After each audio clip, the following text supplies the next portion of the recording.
busca-se responder a duas perguntas interdependentes. Número 1. A organização formada em torno do protocolo Bitcoin pode ser considerada uma DAO? Número 2. Há entidade legal no ordenamento jurídico brasileiro que seja capaz de regular o funcionamento do Bitcoin enquanto organização? Repare que aqui ele não está olhando para o Bitcoin enquanto blockchain e nem como moeda, ele está olhando para o Bitcoin como uma organização, no caso uma organização autônoma descentralizada. Vamos entender o que é isso. Muito bem, eu estou aqui, well-dressed, como diriam os ingleses, para falar de um assunto sério, importante, necessário, que está sendo discutido aí nos últimos tempos e cada vez mais importante, que é o ordenamento jurídico das criptomoedas perante aos diversos códigos de lei de diversos países, né? Em resumo, estou aqui para falar sobre a discussão das criptomoedas do ponto de vista regulatório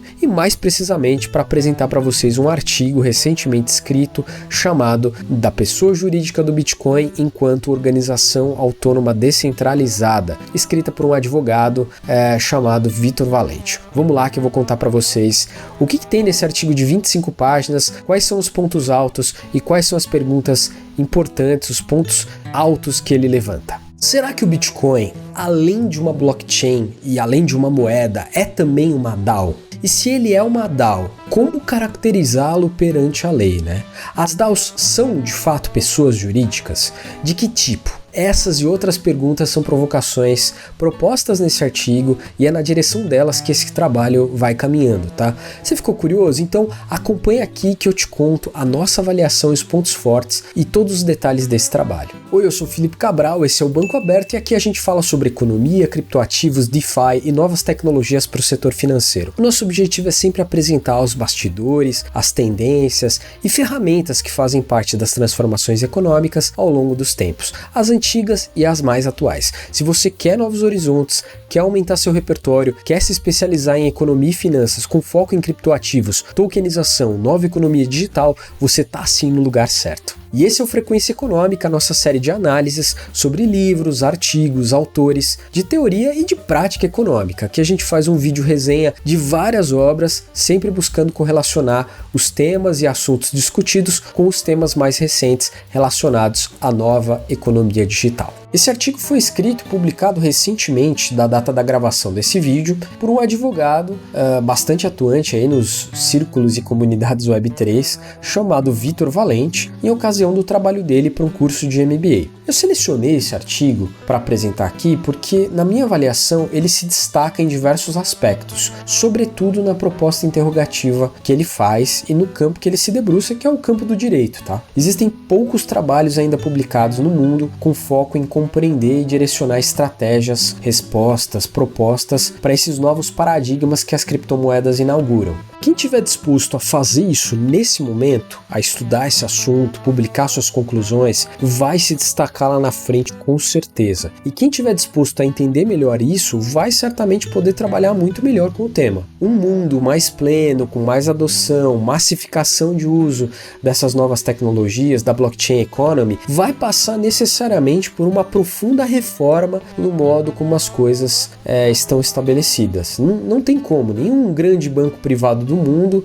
nenhum banco central vai fazer novos arranjos financeiros sem que esse passo seja dado. Nenhum sistema monetário centralizado nacional vigente vai adotar e abraçar essa nova classe de ativos se não houver um entendimento jurídico sobre o tema e uma certa acomodação, nos termos da lei, para essas novas instituições. Dito isso, quais são de fato os objetivos desse artigo e as perguntas que ele apresenta, né? Bom, primeiro, acho que o grande objetivo aí é estabelecer o que é uma DAO, apresentar o conceito de DAO de uma forma mais ou menos consensuada, né? E ao mesmo tempo responder se o Bitcoin é também uma DAO ou não. Segundo, aí de maneira mais específica, o artigo tenta diferenciar o Bitcoin enquanto tecnologia e moeda do Bitcoin enquanto instituição. Essa parte me chamou bastante atenção logo de cara, tá? Depois, o artigo elenca, né, de fato, os tipos de instituição previstos no ordenamento jurídico brasileiro. Quais são as instituições que a lei brasileira prevê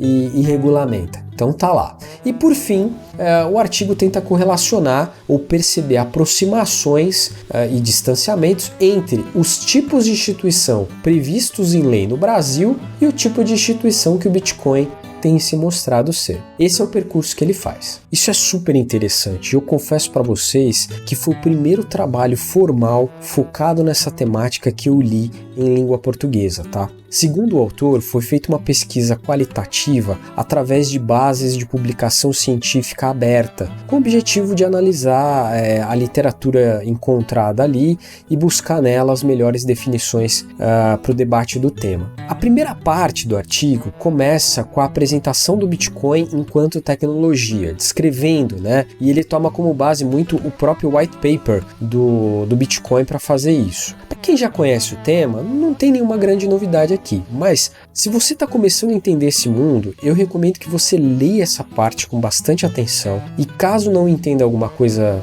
mais fundamental, busque mais informações antes de prosseguir, porque o que vem na sequência só dá para ser entendido se essa primeira parte de explicação do Bitcoin enquanto tecnologia for bem compreendida, tá? A verdade é que esse artigo é para um público-alvo já iniciado, tá? Se o leitor quiser começar a entender a nova economia de ativos baseada em blockchain, talvez seja melhor consumir um material mais iniciante de partida. Já a segunda parte é sobre o Bitcoin enquanto organização, né? Essa parte já representa a novidade do artigo em si. Se por um lado o Bitcoin é uma blockchain que promove o registro distribuído de saldos e de operações com a sua própria moeda, por outro, ele é também gerido, né, por assim dizer, por um novo tipo de organização até então não existente, a tal da Organização Autônoma Descentralizada, né, ou DAO, Decentralized Autonomous Organization. A gente fez um vídeo aqui no canal sobre DAOs do ponto de vista prático e empírico comparativo com empresas. Eu recomendo também que você veja isso porque ajuda bastante na discussão. O Bitcoin enquanto DAO é de fato um capítulo à parte. Por quê? Ele não tem CNPJ ou qualquer outro número de identificação de qualquer natureza vinculado a um sistema do Estado, de qualquer nacionalidade, tá? Ele não tem hierarquia na sua força de trabalho humana, né? Não tem o chefe do Bitcoin, o dono do Bitcoin, o diretor da área de comércio exterior do Bitcoin, isso não existe. Ele não tem vínculo com um Estado nacional qualquer, né? Num país sede, por exemplo, o Bitcoin não tem isso. E ele também não tem um corpo diretor com responsabilidades demarcadas em estatuto. E mesmo assim, o Bitcoin está no ar há exatos 14 anos e vem ganhando cada vez mais adeptos, né? Que tipo de organização é essa que ao mesmo tempo é tão cooperativa, cujos membros trabalham juntos sem um contrato de trabalho e que sustentam um ativo ganhando força ano após ano? Uma baita pergunta. Então, de novo, como isso é possível, né? E pior, como as leis, né, as sociedades, do modo como elas funcionam hoje, vão lidar com as dores e os benefícios trazidos por isso? O Bitcoin tem um sistema de incentivos bastante claro e interessante. Quem minera, né, quem disponibiliza força de trabalho computacional para sua rede é recompensado por isso. Quem executa com sucesso transações na sua rede é recompensado também por isso através das taxas de transações recolhidas.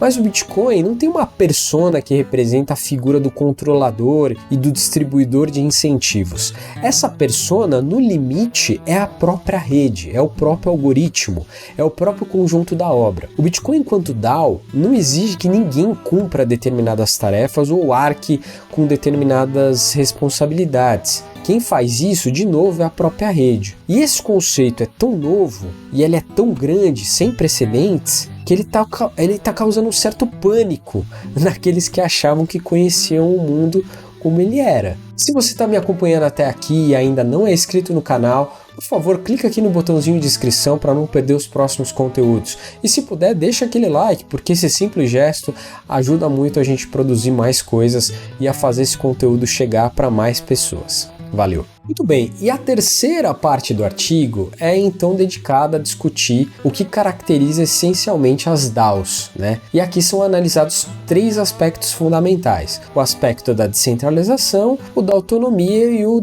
de organização, né? Se um desses aspectos falhar demais, você não tem propriamente uma DAO. Aqui eu quero também fazer um relato pessoal baseado em conhecimento empírico. Provavelmente, nas caracterizações mais puristas do que seja uma DAO, você vai encontrar mais o que a gente chamaria de Protocol DAO, né? Como a MakerDAO, a Uniswap, entre outras.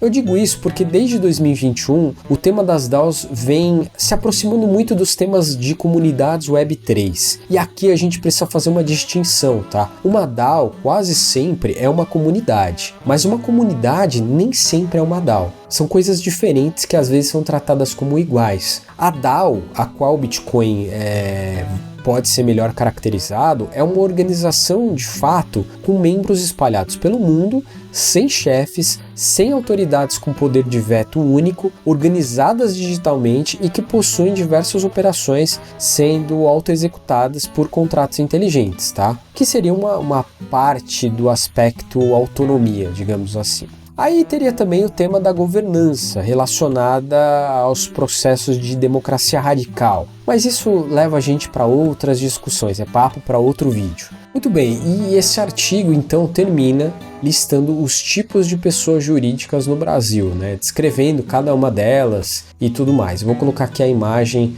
na tela para vocês verem. E ele tenta avaliar cada uma dessas pessoas frente ao que o Bitcoin é, né? Qual seria a maior aproximação aí, né? Em qual desses termos o Bitcoin estaria mais próximo? Então, primeiro, ele faz um racional por trás dessas classificações, apresenta esse racional e depois começa a tentativa de aproximação e comparação com cada uma delas, tá? E no final, né, que conclusões que ele tira? Qual que é o resultado disso? Vamos ler um trecho que é bastante elucidativo acerca desse resultado, dessas conclusões. Então, nas palavras do autor, ele diz exatamente o seguinte: o melhor palpite seria o de considerar a organização autônoma descentralizada Bitcoin como uma pessoa jurídica de direito privado externo. Afinal, na opinião dele, não seria o Bitcoin nem uma organização do tipo e subtipo do direito público, afinal isso é válido apenas para as instituições ligadas ao Estado e ao poder público, e nem uma organização de direito privado interno, porque o Bitcoin não é algo exclusivo do Brasil, não é algo interno ao Brasil, ele seria uma coisa externa, né, e portanto internacional. Sobra, né, a pessoa de direito privado externo, que é mais ou menos o equivalente a uma empresa ou a um governo do exterior com algum tipo de operação ou reflexo exercido no Brasil. Mas o autor deixa claro que isso é uma aproximação, não é exatamente uma caracterização particular e bem desenhada para o caso do Bitcoin. Ele simplesmente pegou o Código Civil, analisou e contrapôs o Bitcoin a essas classes já pré-determinadas, e a classe mais próxima seria o da pessoa jurídica do direito privado externo. Cabe dizer que o Vitor aponta isso de forma também interessante, porque ele diz, olha, estudos mais aprofundados sobre o tema são necessários, inclusive no futuro, para uma caracterização nova, mais apropriada, mais relevante no Código Civil. E aí, gostou de conhecer um pouco mais do Bitcoin do ponto de vista de uma organização e mais especificamente tentar entender se o Bitcoin tem algum tipo de previsibilidade característica dentro do ordenamento jurídico brasileiro? Eu espero que sim. O artigo vai estar linkado aqui na descrição desse vídeo e eu gostaria muito de saber, deixa aqui nos comentários quais foram as questões que mais te chamaram a atenção ao longo desse artigo, ao longo desse vídeo, ao longo dessa discussão, tá?